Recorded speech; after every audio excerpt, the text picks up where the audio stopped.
নদী নৌকার একটি কনসেপ্ট হচ্ছে সর্বনিম্ন পথ আর হচ্ছে সর্বনিম্ন সময়।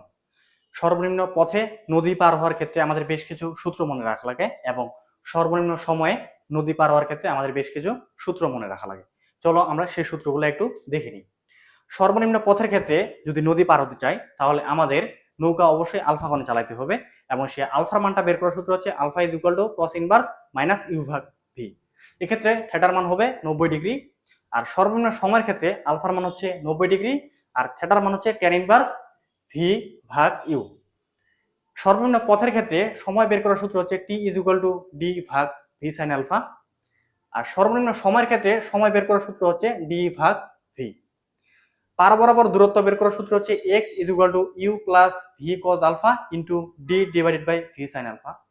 সর্বনিম্ন পথের ক্ষেত্রে পার বরাবর দূরত্ব x হবে হচ্ছে 0 একক।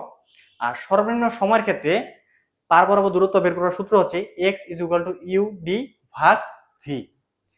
পথের দৈর্ঘ্য সর্বনিম্ন পথের ক্ষেত্রে হবে s is equal to root over x square plus d square. এক্ষেত্রে s is equal to d হবে, কেন? কারণ হচ্ছে x এর মান হচ্ছে 0, তাহলে x এর উপর স্কয়ার, x এর মান যদি 0 হয় তাহলে রুট আর d স্কয়ার এটা কাটাকাটি হয়ে s is equal to d হচ্ছে। এখন এখানে যদি আসি সর্বনিম্ন সময়ের ক্ষেত্রে পথের দৈর্ঘ্য s ইজ ইকুয়াল টু হবে root over x square plus d square.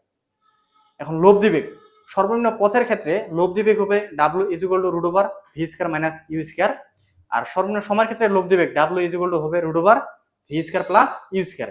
এখন এখানে w ভি ইউ এই মানেগুলো কি, এগুলোর পরিচয় কি সেগুলো একটু দেখার চেষ্টা করব।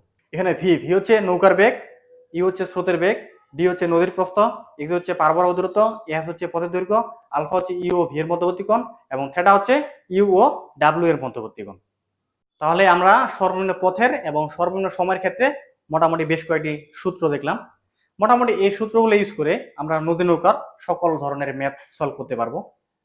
তবে একটা কথা হচ্ছে কি যে এখানে কিন্তু আমরা সূত্রগুলো শুধু দেখলাম, এই সূত্রগুলো কিভাবে আসলো, কোথা থেকে আসলো, এই বিষয়গুলো কিন্তু অবশ্যই তোমাকে জানা উচিত এবং এই সবগুলো বিষয় কিন্তু তোমার একদম ভালোভাবে জানা উচিত।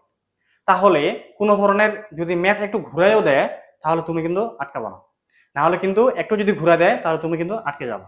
ঠিক আছে?